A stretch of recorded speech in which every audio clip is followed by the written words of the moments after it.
Mr. Eric Wood. He's a mechanical engineer involved in manufacturing. He owns CF Motors. He'll talk, I'm sure, a lot about that as we continue. So thank you so much for coming. Thanks, guys. I'm glad to be here. They gave me a big outline of all kinds of stuff they wanted to talk about, and everything from just introducing myself, telling you guys, where I work, what I do, all that kind of stuff. What my educational background was, my job training, all that kind of stuff.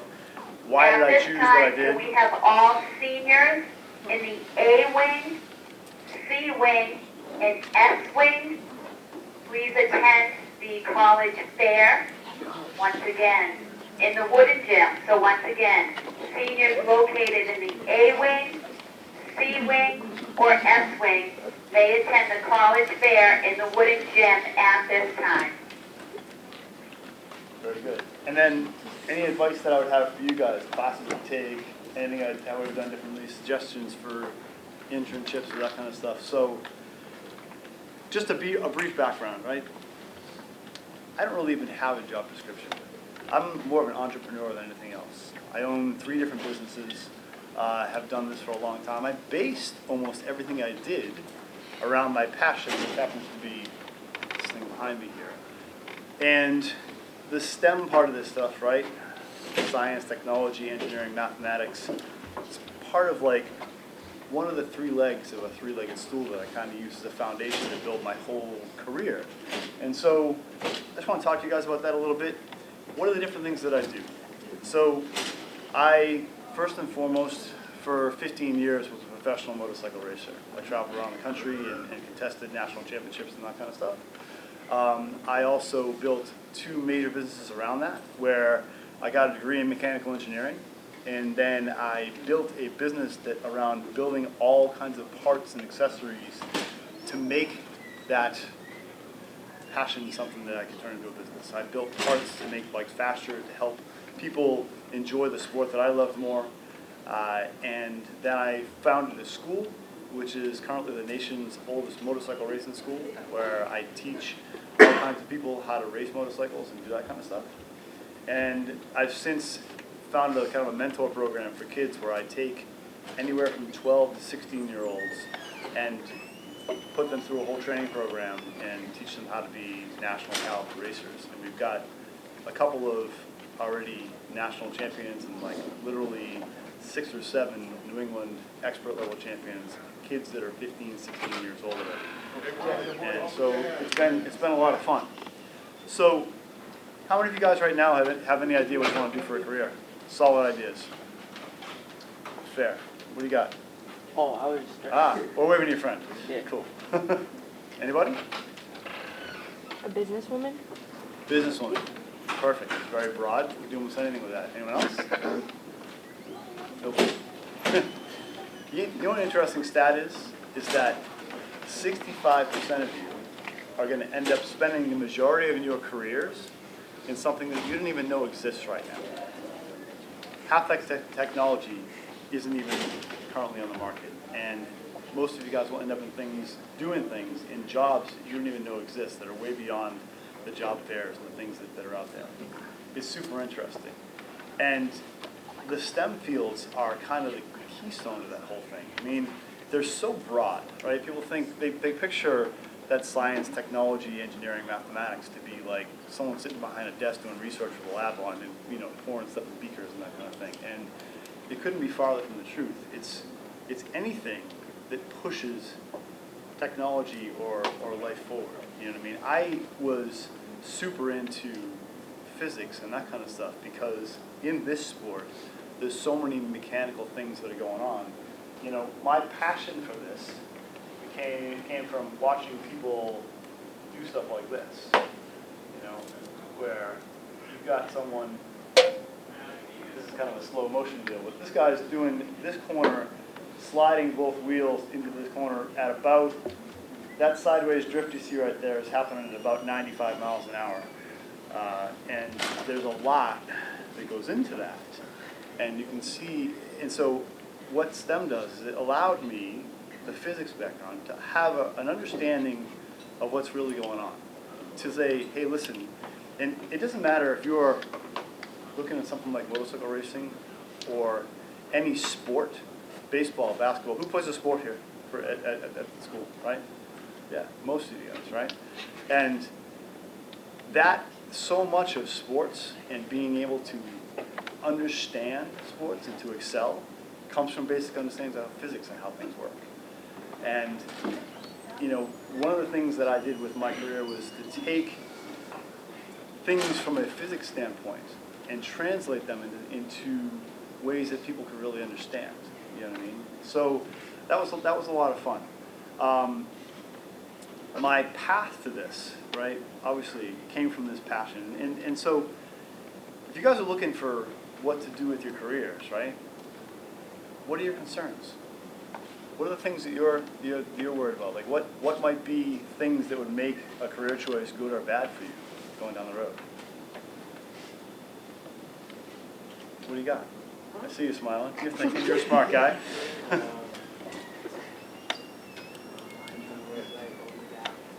Say that again? I'm trying to work You don't want to work at McDonald's. That's probably a good place to start. Let's look at what we don't want to do, right? Why wouldn't you want to work at McDonald's? I'm trying to like a good bird. Fair, right? Cool, all right. Like maybe you commit yourself to something that you don't want to do in the long term, but like then it's too late and you're gonna do it the rest of your life. Okay, that's an interesting concept. Because I hear that all the time, right? People, when they're trying to choose careers, and I hear this, how old are you? 16. You're 16, right? People think that whatever they go to college for, right, they're trapped in that for the rest of their life. That couldn't be further from the truth.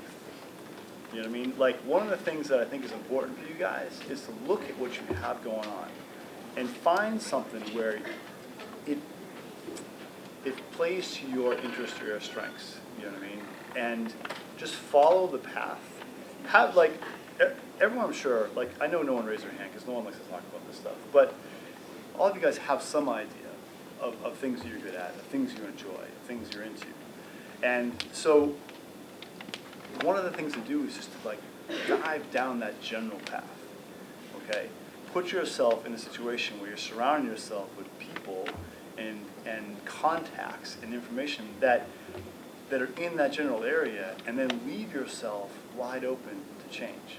You know what I mean? Most people, when they're 16 years old, 12 years old, 20 years old, 40 years old, say, here's where I want to be in 5 years. And you put your head down and you move in that direction. But a really important part of this whole thing is to leave yourself open to say, hey, if I see this opportunity, I'm not going to stay completely steadfast down this rigorous path that I thought would say, hey, I'm going to be, you know, a pediatric nurse practitioner, you know what I mean? And let yourself be influenced by the opportunities that show up when you're on the road. Because again, most of you, granted, a majority of you in this room are going to end up spending most of your working career doing something that you don't even know exists right now.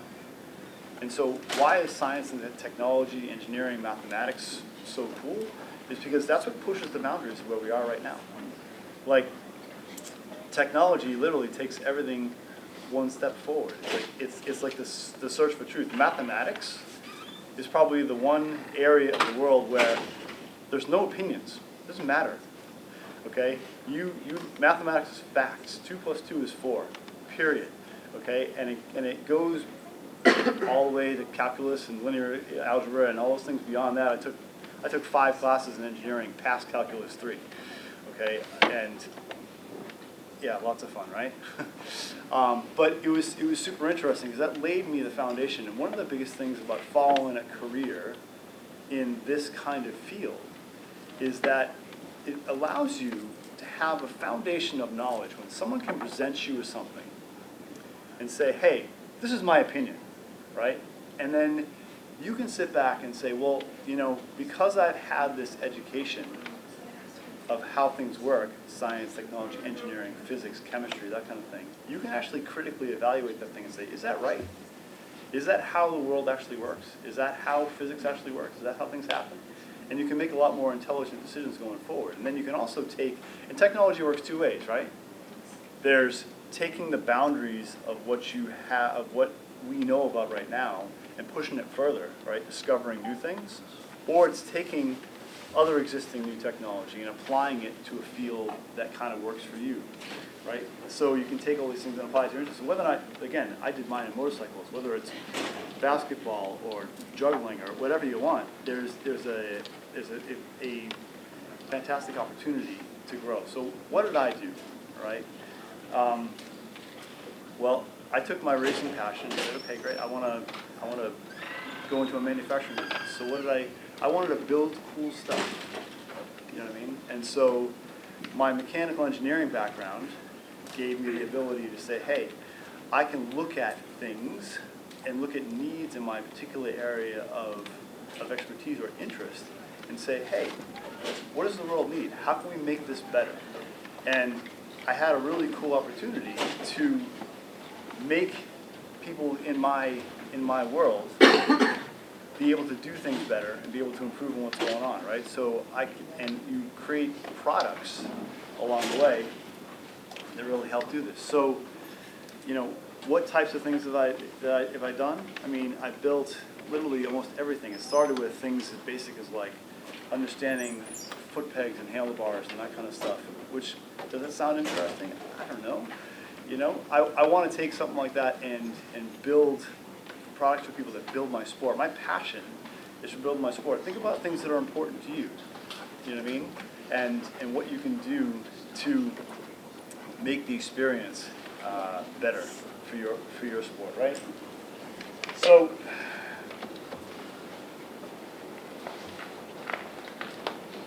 things to look at here, right? When I was in your position, right, as a high school student, what things did I do that led me along the way here? I mean, what kind of things was I good at? Sure, I did math and physics and that kind of stuff all the time. That was an interest of mine in class as well. But you know, sometimes there's an interesting thing that there's balances of things that really help me along the way. Leadership roles, student government, sports, that kind of thing.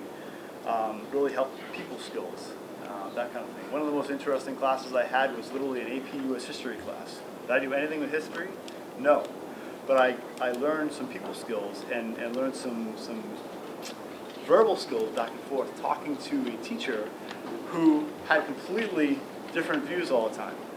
I spent half the time calling him a pinko commie crazy liberal guy, and he was calling me a fascist pig, and we were both completely laughing about each other at the same time because we were on opposite ends of the political spectrum. But that experience was really interesting because it taught me how to have discourse with people and to be able to talk back and forth. I guess my question is, I got a million places I could go. What areas of interest do you guys have? You know, what do you guys want to know about? What questions do you want to know about this kind of thing? You know? Yeah. Are you basically saying that STEM is like the foundation for your future? So if you learn about all that stuff in STEM, like you could really do whatever in the future? You know, there's a really interesting concept that I have, is that for me, STEM was like one part of a three-legged stool, okay? Where understanding technology, okay, and understanding how things work, that gave me critical assessment skills for what was going on. It allowed me to look at things when I looked at needs for products and have a foundational basis and a piece of paper, like as an engineering degree, that allowed me from the world standpoint to say, hey, yeah, if you want to try and make it better at this, you're qualified to do so, right? That's one part of it. Now, there was two other parts that was really important because I run my own companies, and so you've got other facets to this, okay, is that an interesting thing about this, like, it is, any of you guys ever looked at anything you do and say, man, I wish I had this. If someone could build this, it would be awesome, right? And so you've got engineering, okay, and marketing almost go hand in hand. It's a very interesting thing, is that one of the most important things I did to found my business is my engineering gave me the technical know-how to look at something and design a piece of metal. that had certain strength characteristics and certain properties that allowed this part that I wanted to do what it needed to do, so that I could do it and build something that wasn't going to break, okay, that could do its job. The marketing side of things allowed me to say, hey, listen, you know what I mean, what is the need? And probably the foundation that I built my first business on, right? Because Woodcraft Technologies, okay, you call it CFM, it's fine, but the name of the business is Woodcraft, right? We build all kinds of parts of motorcycles. The foundation for what I built that business on was very simple, and it was this. If I can't explain to you in 15 seconds or less the reason why you're going to benefit from what I built compared to what else is in the market, then I got no business in building it. Many, many businesses and people build products for kind of the wrong reasons. They do it because they can, or they do it for, they make products for, on the most almost flawed foundation there is. Well, I can do it cheaper than this guy is, right? Having a foundation of what the needs are. This is why I do it in the motorcycle world, right? Because I've been racing my whole life. It is the area in the world where I have specific knowledge. Now, this applies to every one of you, okay? Where there's something, motorcycle racing is one of them, that I've been doing for a long time, that I have a lot of knowledge that you don't. Because I've spent the time, I've done the research, and I've spent a lot of time working in this field. Each of you has expertise in your own areas that I don't know anything about. Every single one of you could teach me a whole lot about something in the world. And if you can take that something and apply the technology side to it and say, hey, if I only understood how to make this or design this or do that kind of thing, you can make a huge improvement in an area of your interest. That's huge. And the third part of this, and this is probably one of the most critical skills, is you look at one of the biggest foundations for success in any field. You take a large group of people, let's just say that you were a group of, I don't pick it, engineers, accountants, business people, whatever it was, and you were all doing the same job. If I was going to try and pick out which one of you was going to succeed, the tests that I would do, the things that I would most be interested in, is which one of you have the best people skills. Because your ability to talk, communicate, and influence, not for your own best interest, but just in general to help them understand other people, will always be the most successful in each group. And so kind of like there's a three-legged stool of what I'm looking at, right? Between, I've got the technical knowledge, that's the STEM background, that's my mechanical engineering background, right? Then there's the marketing side of things, which is understands people's wants, needs, and desires specifically in certain areas. And then there's the ability to talk, because every single job, I don't care what it is, you have to deal with, communicate, influence, and work with other people. And if you can put those three together, then you have a fantastic foundation for success. Make sense? Yeah. So that's one of the ways you're going to end up not working at McDonald's. You know what? If you work at McDonald's when you start, right? Maybe you do right now. I don't know. Okay? There are some other things that I've learned along the way that really help. And the racing thing was my foundation for this, okay, was the start. And it's a philosophy that has nothing to do with racing itself.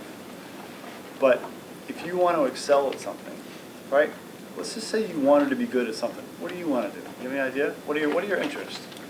Yeah, I'm putting you on the spot. I don't know. What's something you do, like, listen, left to your own devices at home, right, besides putting the phone away, all right, and I don't care, okay, but what are the things that you like doing? Are you into sports? Are you into music? Are you into art? I cheer for the high school. Okay, I do cheer. awesome. So that's one thing, right? Yeah. So if you wanted to be, right, an exceptional cheerleader, right?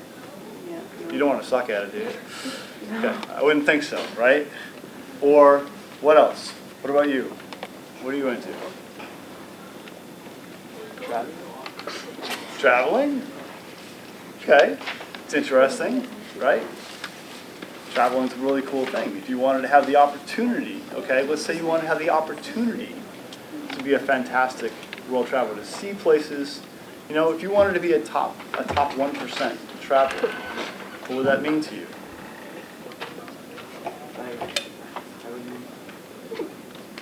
What do you mean? Like, if you were going to be one of the top 1% travelers in the world, how would you define that success? Amazing. Amazing.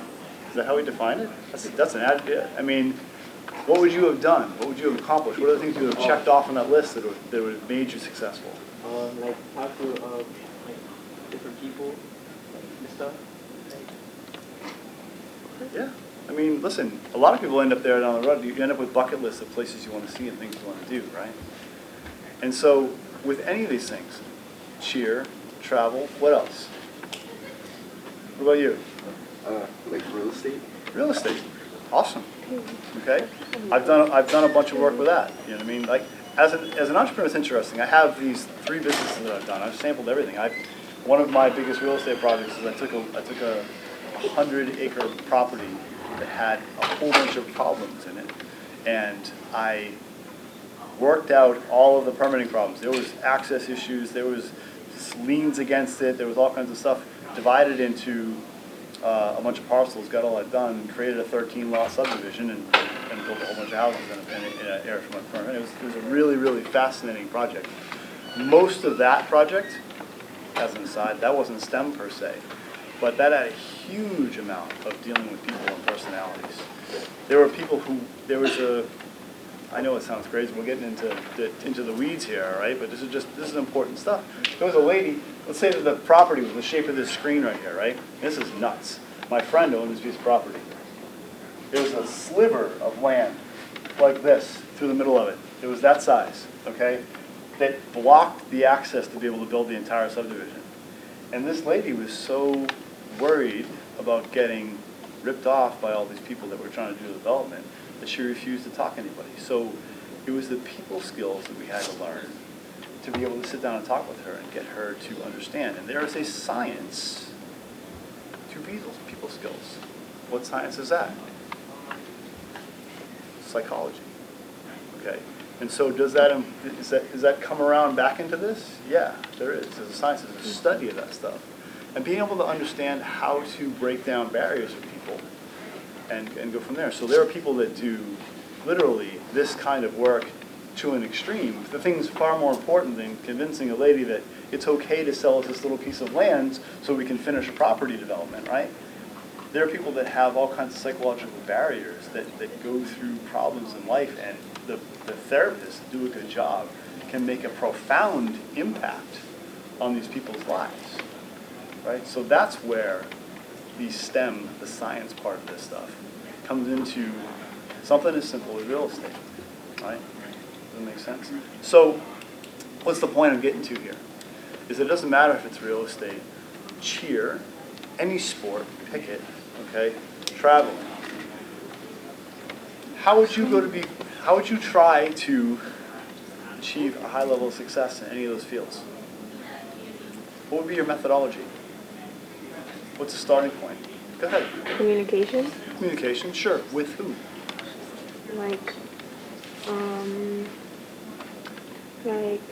people who are more successful, or where you want to be in the future as That's spot successful. on. That's spot on. The interesting thing about today's world compared to when I was in your spot 30 some odd years ago was that access to successful people and that kind of information is actually a lot easier these days. You can find that stuff everywhere. You know, believe it or not, and I've actually seen people do this very challenge, okay, where a group of people like this, and only about 20% of people even make this attempt because they don't believe it's possible. But I've seen this happen. I've done it myself, where the challenge was contact someone famous and get them to reply to you.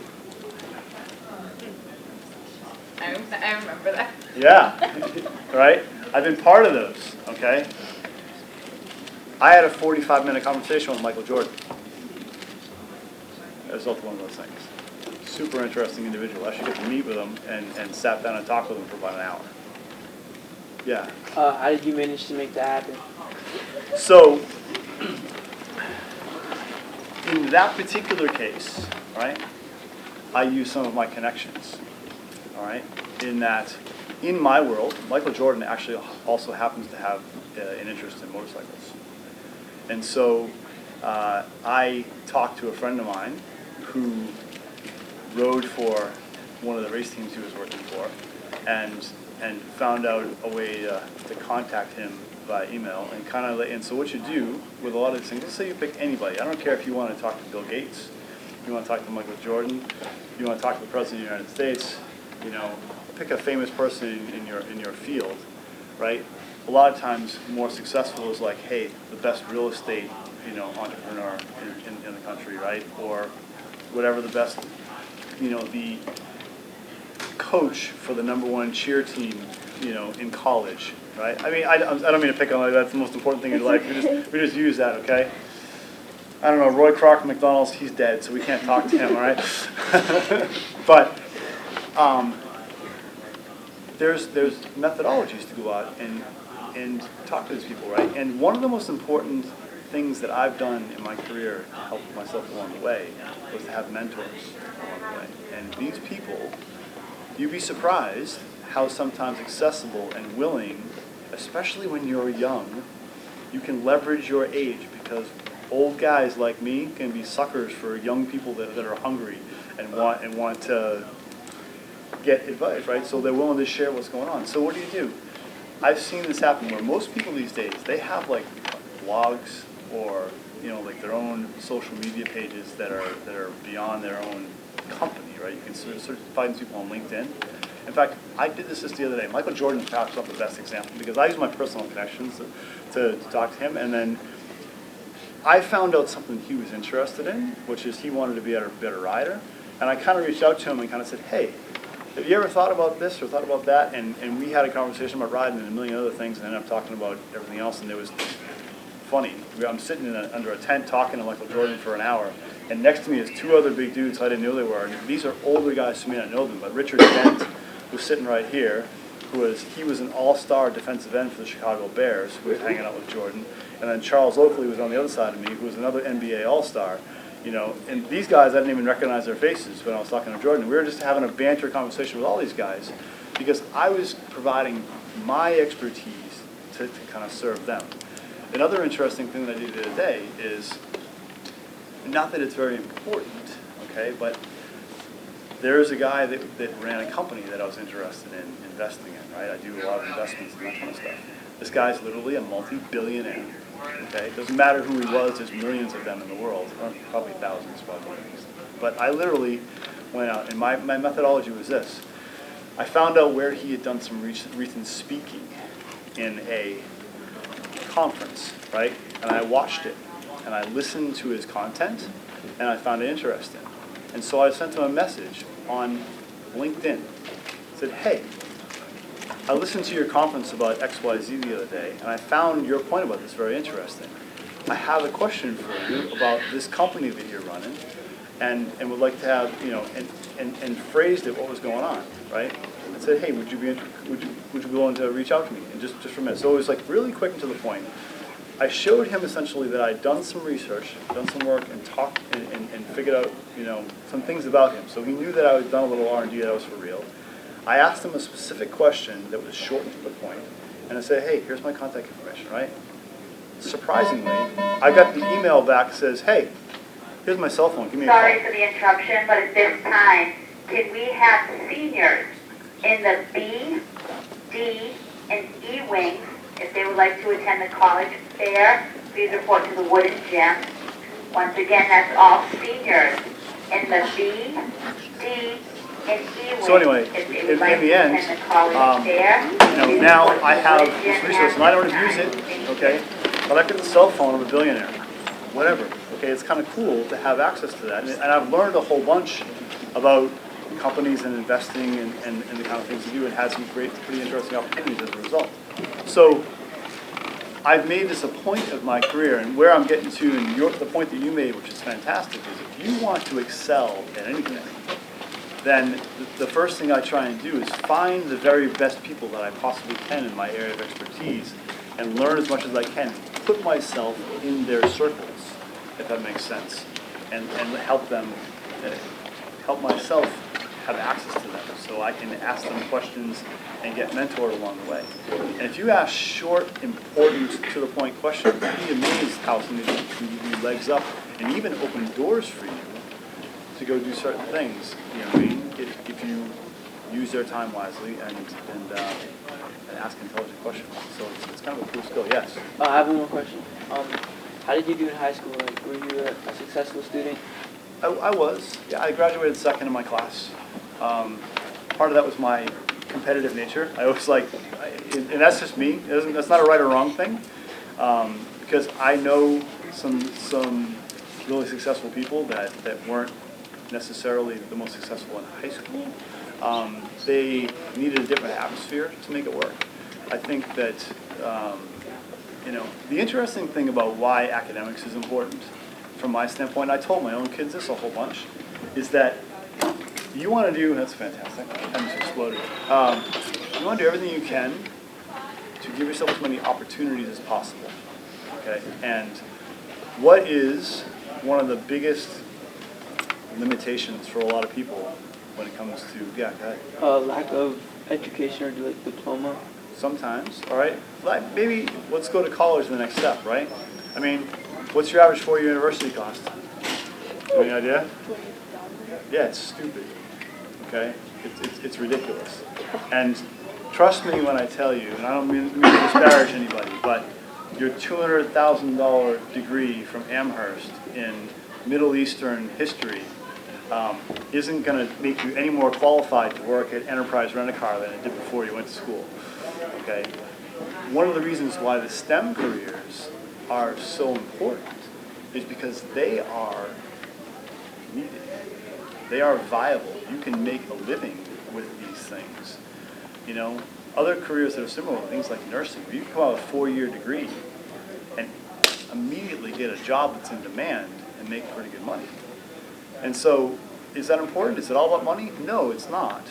But you do need to be able to live and survive and to pay your student loans and that kind of stuff. And so, you know, when you think about your careers, like, here's the deal with science, technology, engineering, mathematics, okay, is that the need for that will never be gone. Okay? There is always going to be people moving the forefront of technology along, whether it's computer science or engineering or nuclear physics or whatever else is going on right now. It makes a huge difference. So yes, go I have a ahead. question. Yeah. For businesses, since you own your own business, do you guys ever like hire like people to help you like market like your things out there, like for your marketing? Like, do you guys have a marketing team? Do you guys are you guys your own marketing team? Good question. Yeah. So I've done some of both. Right. I've hired someone, and I've had an employee on my staff before to do marketing. And I've hired outside agencies to do some stuff. More to the point, like the guys who built my website, we had them do marketing stuff as well. But I'll be honest, in an industry like mine, and I think that there are many that are like this, right? You need to really have a pretty intricate understanding of the customer that we're going after. So if you're looking at something that's like general, like applies to everybody, then sometimes general marketing of just like, hey, how do you get it out there and how do you get attention, as many eyeballs on your stuff as possible is good. But for me, what I've found to be, and like, it's interesting because I have an engineering background. I took a bunch of business courses in college as well because I always had kind of an entrepreneurial gene in me. It was just like I knew that I was going to work for myself, I think. I mean, my path, I went through high school, all right, then I went right to college and did 4 years of that. And I graduated college with a degree in mechanical engineering. And then literally, not that I'm saying this is the path, but I went back and worked at the bike shop that I worked at, like before college, because all my friends were getting jobs in Boston for Raytheon and Millipore and all these, companies that were doing this kind of work, and I didn't see myself in that role. So I spent 3 years going through every business scheme I could possibly want in my head to launch my own business before I finally found the one that lit the light bulb in my head and went off. the point to answer your question is, I learned more by reading a handful of books and listening to some really smart people about marketing than I learned in school by a long shot. It was very interesting. And I found that in most cases, even when I hired someone and that kind of stuff, I needed to guide whoever did the marketing, because the general splash it out there kind of stuff really didn't have the effect. I spent a lot of time looking at the ROI that you'd spend running ads and doing all the things that you do to try and generate marketing value. And only when I coupled that with purpose, in other words, when I said, hey, listen, remember how I said, what was the foundation I built my company on? Was saying, if I can't explain to you in 15 seconds or less why what I'm making is going to make a tangible difference in your life compared to what's out there right now. So like, what I'm making is not just another person making something because I know how to make it. It's because we're going to do something that's going to be better than what's out there. I use technology to move things forward, all right? And only when I wrapped those things together in my marketing messages did they become really important. So have I hired people along the way? Yes. I've yet to find someone, there's a couple people along the way that have done a pretty good job, but I've always had to guide them along the way. So if I could find the perfect marketing person, I don't know if that's where you're going with this, right? No, it's more of a just like when you go into like marketing or school for marketing and business, I just wanted to know like the overall perspective on what I would be like going into. Like would I have to do my own, like I want my own business, but at the same time like would I have to like be in an internship for like helping someone do marketing? I'm not sure. Well, I mean, what's the purpose of an internship, right? There's two of them, really. One is to allow yourself an opportunity to learn, okay? And you know, it's interesting. I mean, I have to say, honestly, there were a few jobs that I had along the way that were absolutely critical and complementary. Like I couldn't, of course, as a mechanical engineer, I had to go to school to learn this stuff. There was no option for me to learn on my own. But the education that I got working in internships, or actually they weren't internships, they were actually jobs that I had, right? They were long-term rather than internship. I always look at something as being kind of transient. The coupling of those two together were important because when I worked at these things, I learned what these guys were doing, and I really paid attention. And the combination of me looking at what these guys were doing and asking them the questions, you know, like, so do you need an internship to run your own business? No, you don't need it. But if you want to get the most value out of it, you'll find this same formula, right? Find the best marketer in that business, if there is one, right? And ask them all the questions that you can about how they got to where they are. And then that's going to be the real value of that internship if you want to be an entrepreneur, because you're going to learn. You're going to have that person as kind of a mentor that's going to help share the things that are going to help you shortcut to where you want to be. Does that make sense? And you can do that with anything. Doesn't matter whether it's marketing or any other business in the world. Like you find those people that excel, make yourself super useful to them, right? And sometimes internships are free. Sometimes internships get paid one way or the other. But you can make a huge difference. And everyone knows who's Bill Belichick. The coach of the Patriots. Correct, coach of the Patriots, right? You a football guy? Yeah. Okay, so in the hierarchy of NFL coaches, how good is Belichick? He is the best coach. One of the best coaches ever, right? Makes tons of money, has success by the world standards for sure, okay? You want to know how Bill Belichick got started in the NFL? Way back before there were these cell phones and all this data and all these digital things, right? Analysis of your opponent, understanding what they're doing in football, and this is any sport, right, is super important, right? Back in the days of Bill Belichick, they used VHS tapes. You know what those are? Yeah, okay. And it was slow, and it was crappy technology, and it was a ton of work to go through film and understand what was going on. So how did Bill Belichick, right, the greatest football coach that has ever been in the NFL, get his start? he volunteered basically for free.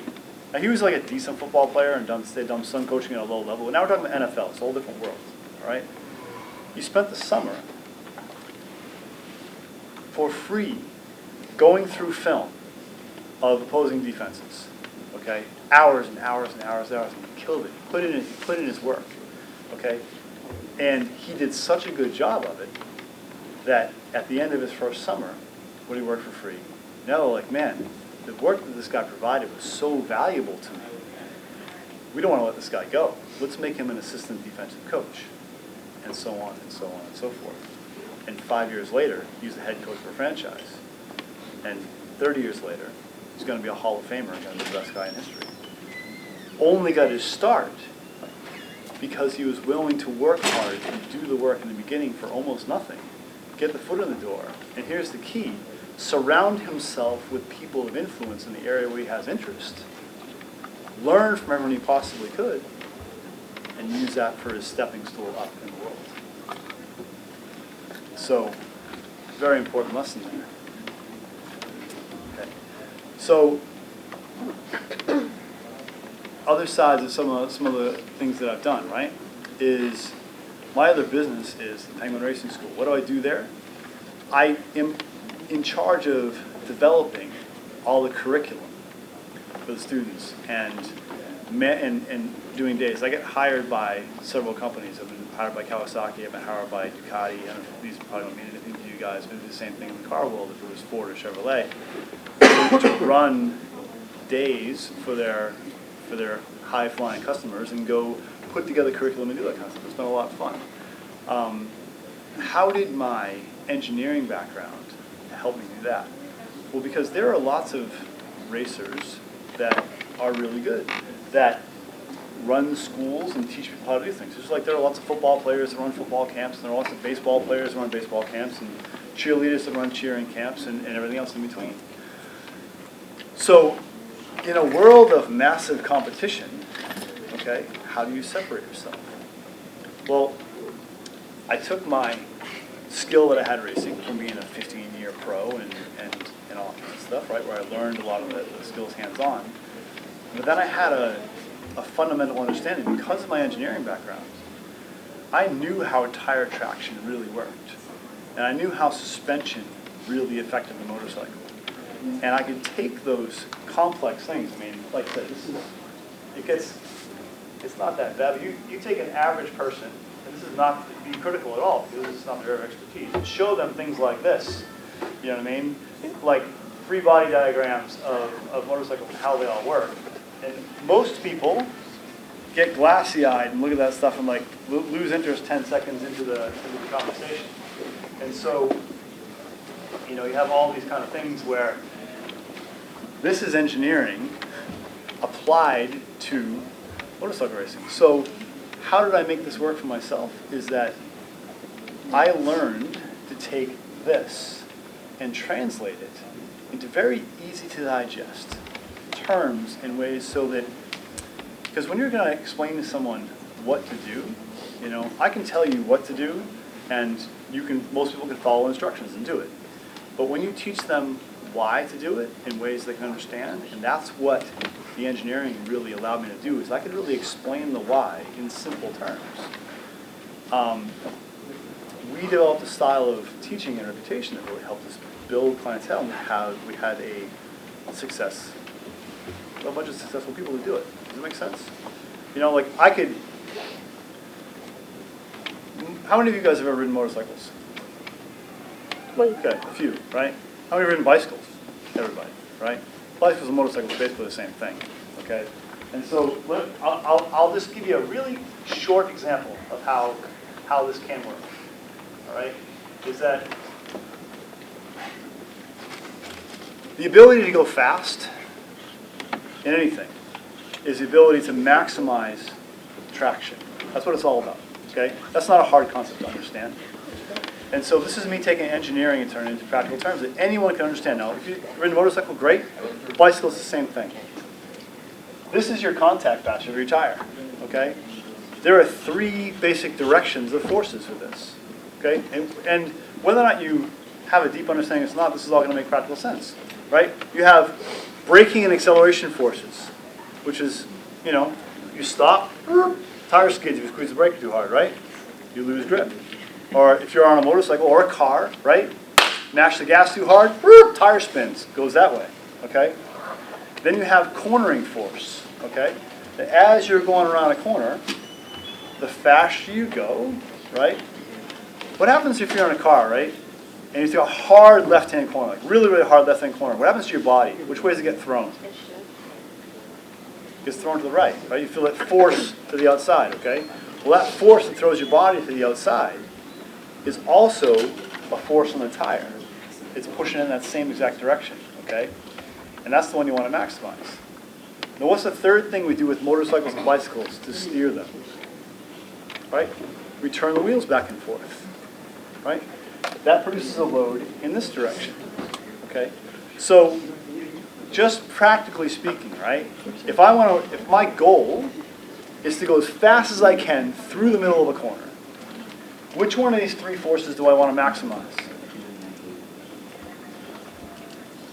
Right? The cornering force, right? So, this makes sense, and this is basic engineering. So if I'm going to maximize this, and there's a limit to the amount of traction, right? Your tire can only handle so much force. So if I want to maximize this, then what do I need to do with the other forces? Minimize them, right? Make them as small as I can, so I can put all the force in this corner. So now we'll go down to motorcycle or bicycle, okay? And this is another thing that makes practical sense.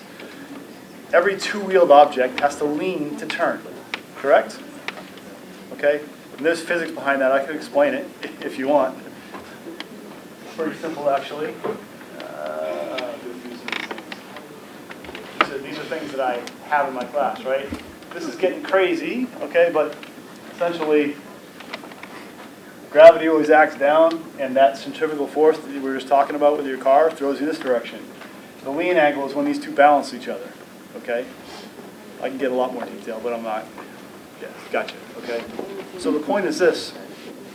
Teaching riders to get rid of those other two loads is a key foundational concept to racing. And so it's teaching riders how to use their legs to support their body weight and their hands to relax what's going on. Many other schools correctly tell students to relax their hands, but they don't tell them why. And so, because it's hard, when you've done something for a long time, you get something called muscle memory, right? Everything, the way you walk, okay? Whatever your gait, the way you just go foot, right? Some people walk with their feet straight forward, other people walk pigeon-toed, and everyone does it a certain way. If I was going to make you change the way you walked, you couldn't think about anything else. I say, listen, I'm going to pay you $10,000, but you have to take every single step today with your feet up 45 like this, and your person normally walks. It would be crazy for you to try and do that because your brain would be full of all this stuff, okay? So to make hard changes to people's physical actions, you need to give them motivation as to the why.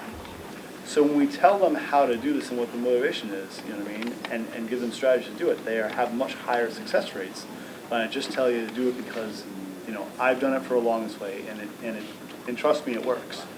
I know it's a very basic deal, but that's just one little way where we use engineering to do this. So I want to leave you with this basic concept: is that kind of how I talked about this is a three-legged stool, okay? Where myself, I used technology and marketing and people, right? Which you need people skills. If you're gonna run a business, one of your most critical skills is going to be your ability to manage people. I'm great at that. What's that? I'm great at that. That's great. Okay. The one thing that's interesting about that is that we all have things that we're great at, right? And that we know a lot about.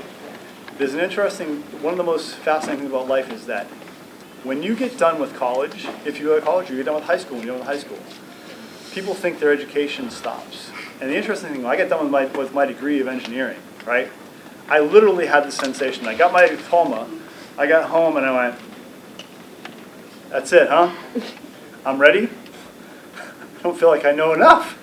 And the reality is, your learning process begins the day you walk out of your graduation. That's when the learning is, okay? All of your formal, both high school and college education simply provides your foundation for building all your knowledge in the future. And so, what's my point with this? Is that super successful people that I've studied and tried to emulate, okay? There's a million, okay, but there are two common paths that people try and follow for success. They look at something and they say, hey, I want to be the best in the world at this. You know, who plays basketball here? Anybody? Okay? So, if you're going to try and be the best basketball player in the world, I mean, I'm sorry, I got news for you. You're not going to be LeBron James. I'm sorry. Okay? It's just not going to happen. Okay? Now, with that said, to have the aspiration to be the very best in the world, guess what? There only gets to be one of those. Or if you're going to be one of the best 10 in the world, okay? If there's 50 million basketball players, the percentage of people that make the NBA is super, super small. However, and this is really important, if there's one thing that I want you to take away from today, it's this, is that if you put in a significant amount of work, effort, a guy named Malcolm Gladwell wrote a book, talked about 10,000 hours, okay, which sounds like a lot, but it's really like 5 years of 40-hour work weeks of focusing on to master something, okay, you can become, like he may never become LeBron James, but if he wants to be a top 5 or 10% in the world basketball player, I guarantee you he can do it. You know why? Because 90 to 95% of the people are not going to be willing to put in the 10,000 hours to do that job. So all you have to do is be willing to put in the work, learn from people who know what they're talking about, right? That way you're not doing the work in the wrong direction. Okay, have mentors along the way and put in the work to do it. And so where am I going with this? Is that a super high probability for success formula is as follows. Find 3 areas of your life where over time, and guess what? You don't get to have it like this. No one gets it like that. If you're super lucky and super talented, your natural ability will bring you towards that top 10%, maybe in one area, but very, very few people in the world can do that in more than one without some work. If you aim to be a top 10% person by putting in the work and studying and learning from the best people in the world, okay, and science, technology, engineering, mathematics is typically one of those tools in a lot of these things, then, and you can do that in 3 different areas and put them together, those people are fantastically successful. Because you take an interest, like, let's say I put you guys together and said, hey, you're a really good people person, and you've learned, and you know how to manage people really well. And he's gone and mastered real estate and got all that part really down. And there's someone else that has experience in basketball, okay? Now, how do you take that all together? You say, well, hey, great. I can take my real estate knowledge, okay, and find this really great piece of land in a really great location. I can build an unbelievable basketball facility there, and then I can hire a bunch of awesome people to put something together. So I've got a massive sports complex that's successful. That is how you become really high-level successful in the world, is by taking those efforts in those areas. And it's a balance, okay? Notice there wasn't 3 different levels of technology. It wasn't 3 different levels of people. It was different areas that you achieve expertise, and you can achieve an extremely high level of success in any particular area that you and lead yourself to a path that's going to allow you to not only be financially successful, but to have an impact on the world, make people's lives better, and do meaningful work. You know? And then later in life, you have the ability to do what you want. You know, all the things that I've done career-wise, the most satisfying thing that I get to do now is like to mentor these 12 to 16-year-old kids using all of my business experience and my racing experience to help them build successful racing careers and watch them what they're doing and teach them how the lessons that I learned in learning how to work hard and develop the skills in racing applies to everything in life. And I've got, you know, this group of kids that I work with now that are national level. One of them is looking to be a world level rider. I had 2 riders literally who got to go get flights and get sponsored to go ride a race over in Italy over the summer, and it's like fantastic opportunities that I would have never had. So, guys, thank you for your time. I appreciate it. And let's give it up for